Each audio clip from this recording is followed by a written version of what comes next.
Hello everybody, and welcome to my second camp cooking video. Today we are going to bake bread, a bread with fruits. Though if you simply leave out the fruits, you can use the recipe also for a normal bread.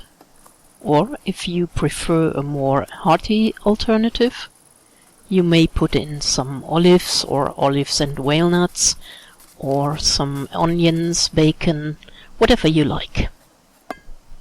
For a simple basic bread you don't need many ingredients. What you need is flour, white flour or wholemeal, a pinch of salt, dry, or I think it's called instant yeast, and some water. For 1 cup of flour you will need about half a cup of water, and as I said, a pinch of salt and about 1 teaspoon of yeast. The recipe is very forgiving, so you don't have to be too exact. Now, before you start, make sure that all ingredients are ready at hand. Okay, let's get started. First thing to do is mix your flour with the yeast and the salt in a bowl. Next you add your nuts and your fruits and again mix it. The last ingredient to add is water, which you will add only in small portions to make sure that you don't fill in too much water. Always add only a small amount of water and then mix the dough again, or the mixture, until it becomes a dough.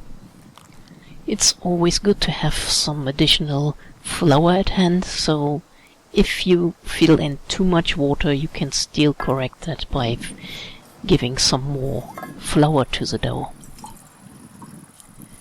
When you are baking bread with dried fruits, you may take some more water than you normally would do with a basic bread. The reason for that is that the dried fruits will absorb some of the water, and by giving in some more water the bread will be more fruity and more fresh.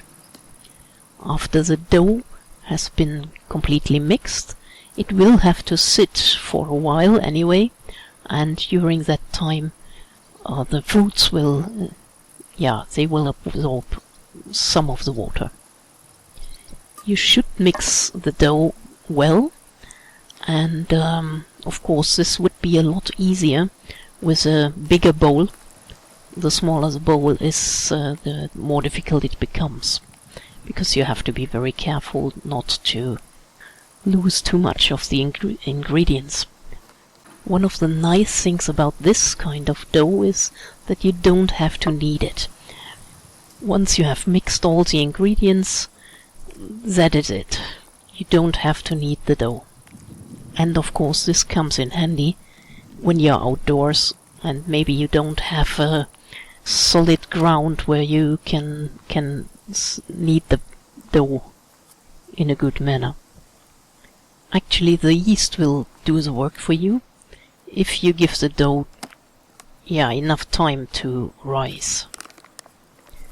How long you have to let it rise depends on the conditions. If it's warm and sunny, like it was when I made this bread, it won't take too much time.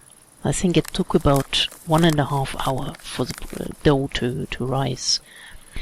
But when it's cold it will take longer, and maybe even overnight. If you have a campfire going, you may also place the dough somewhere close, but not too close to the fire. So what does that mean? It should not be baked already, but it should still feel the heat to rise properly and faster. As I already said, when I did this, it was a sunny and a warm day. I only used a plastic bag to fully cover the bowl with the dough and create a climate for the dough to rise well. Now, while the dough is rising, you can already prepare the fire. Actually, you do not really need a fire, but you need coals. So if you are working with a wood fire, you will have to let the wood burn down to the coals. What I used here are some bamboo coals.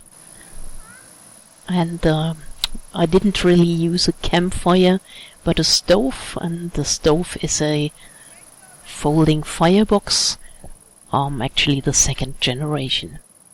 It's a stove I pretty much like. As you can see, the dough has risen, it has doubled its size, and you see the bowl was actually really too small for this dough. Anyway, that wasn't a big issue. The next step is to get the dough from the bowl, which is easier if you use a little bit more of your flour. And then you have to give it the form of the bread that you want to get. Of course, having a round pot, I will have to make it a round bread.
Before you put the dough into the pot, you have to prepare the pot. It is a cast iron pot, so actually it's already a more or less non-stick material, but nevertheless I think it's a good idea to coat it with some oil from the inside.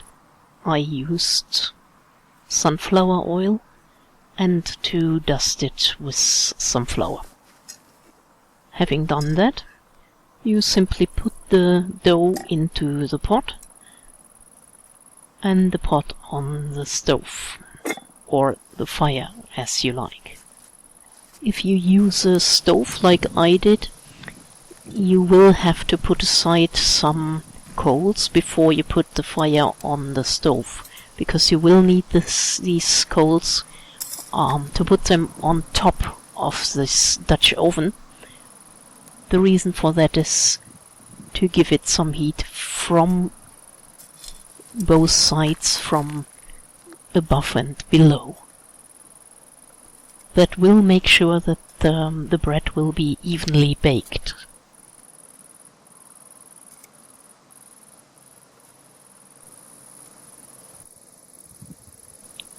When you are done with that, you only have to wait, and from time to time to have a look at the coals, if there are still enough coals on top.